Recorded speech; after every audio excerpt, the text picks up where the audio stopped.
What's up y'all, it's T-Tar, and did y'all know Terapagos can be female?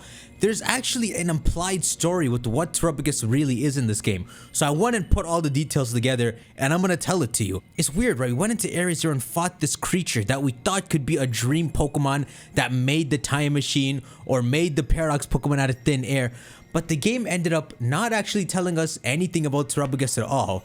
But there is a story to tell, so I'm gonna tell it to y'all. And I actually really like this story. So it starts like this. So unlike Eternatus, where it fell from a meteor a long time ago and was this one monstrous Pokemon, there were many Terapagoses back in the day. That's why it can be both male and female. And it's a 50% ratio, which means they are equally male and female. This is ancient Paldea. I like to imagine it's not like there were thousands of them, but maybe like a good 50 of them that just lived in some place on the earth, very common to themselves. There's even a shot that humans knew of this Pokemon and treasured it as the treasure that it is. And here's something about Terapagos. It has the ability to take any energy and turn it into a physical form, which are the crystals.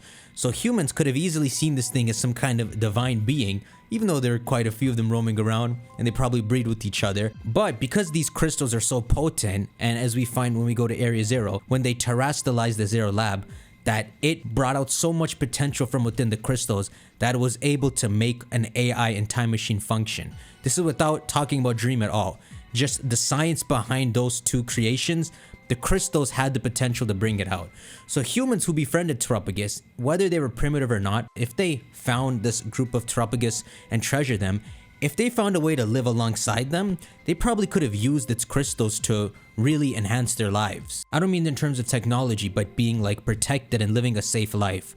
But then something happened to the Terapagoses, and earthquakes started happening, and the Terapagoses all got caught inside the earth.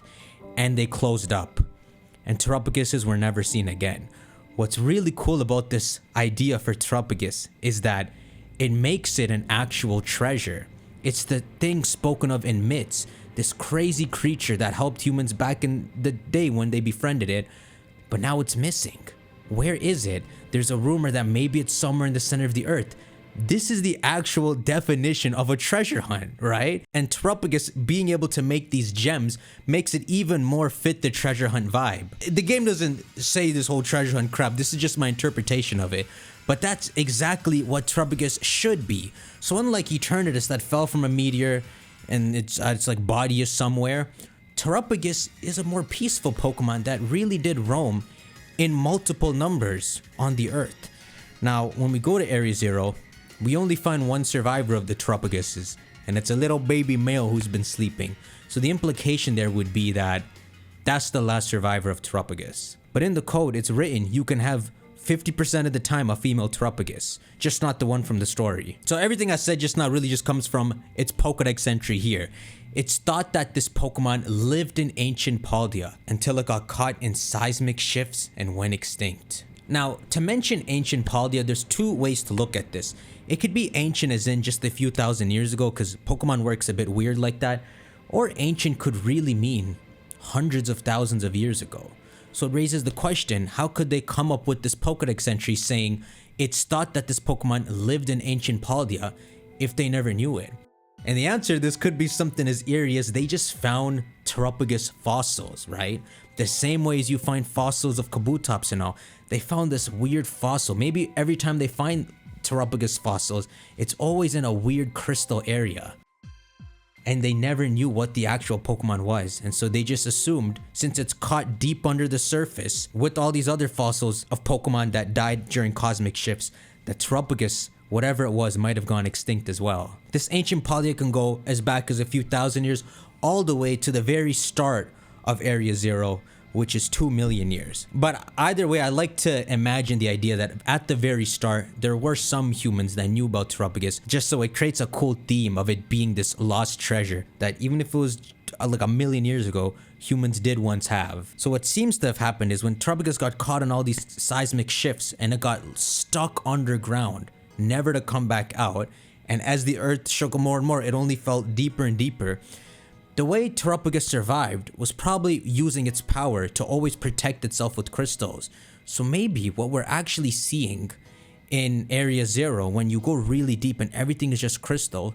Maybe that was Terapagos at that moment that everything was seismically shifting back in the day. It's the remnants of it using its power to protect itself, and then it went into a deep sleep. It makes more sense that it's an aftermath of that rather than that as Terapagos is sleeping, these crystals just form.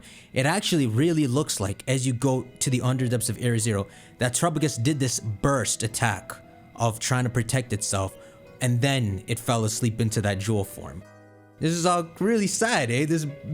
But it's really cool because when you catch Terapagos, it's a little baby. It's so small.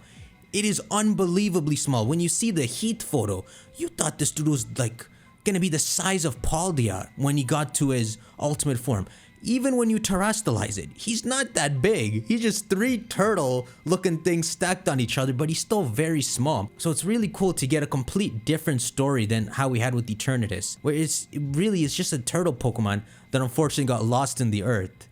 So it's really sad, and what's also sad is to think that it's the only survivor. But here's another thought experiment for y'all, right?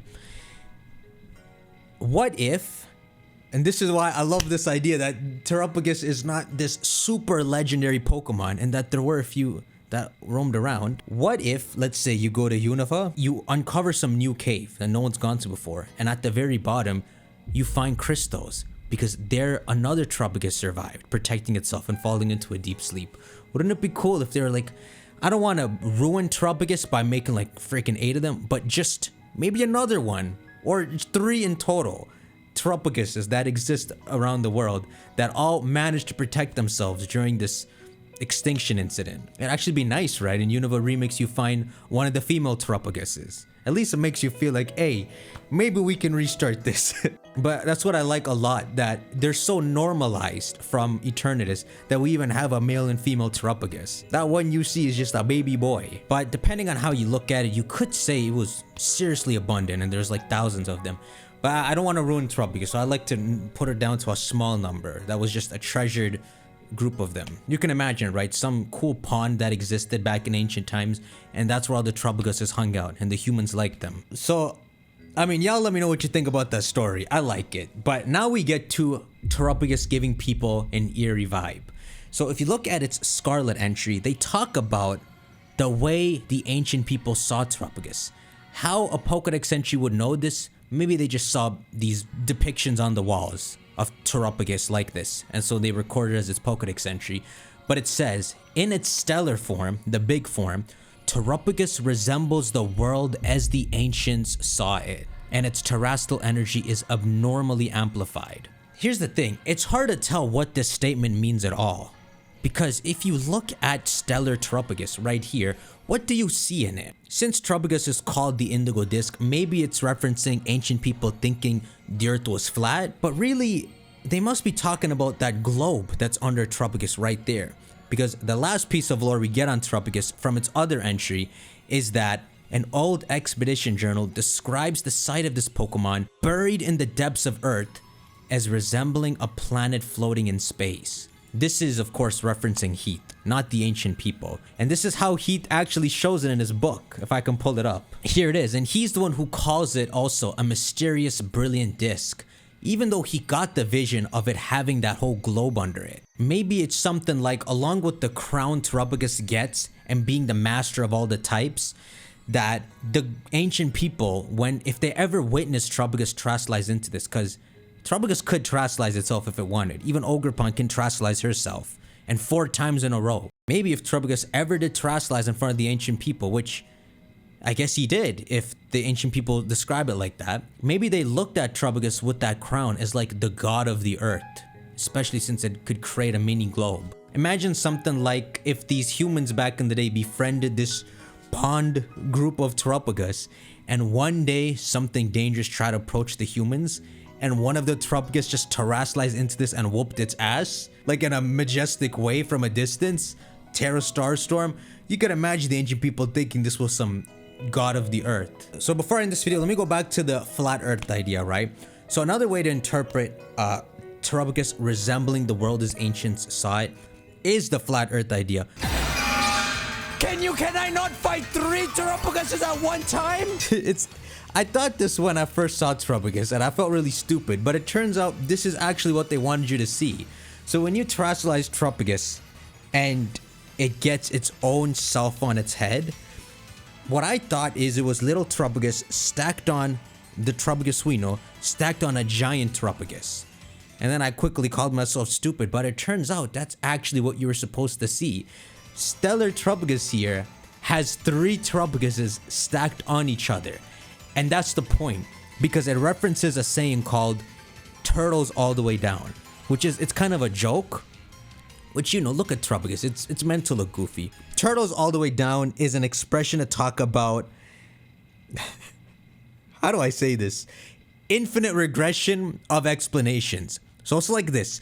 A scientist is trying to explain how the world works. Someone pops up and says, you're wrong, the world is flat and it's supported on a turtle. The world turtle idea, right? And so the scientist says, true, so what is supporting the turtle? And the dude says, another turtle. So that's what the joke is. It's turtles all the way down, infinite regression of just a bigger turtle. As you go deeper into how the world works, your answer is just a bigger turtle is doing it. So that's one way the ancients saw the world, right? That they were living on the back of a giant turtle. And if they were to go deep enough, there would be another turtle carrying that turtle. And if they somehow went even deeper, they would see another turtle carrying that deeper more and more. So that's why Terapagos' stellar form, it's like an image of what they thought the world looked like, which was turtles all the way down. It's cool. So that's what's up with Terapagos. Y'all let me know what you think and shank that like button. And also, do you think in something like Unova Remakes, which I made a pretty good video on, that we could find like a female Terapagos? Now that we know, while they are extremely powerful, each and every one of them, that there technically are multiple. They don't gotta give us too many, but maybe just one more to make us feel good.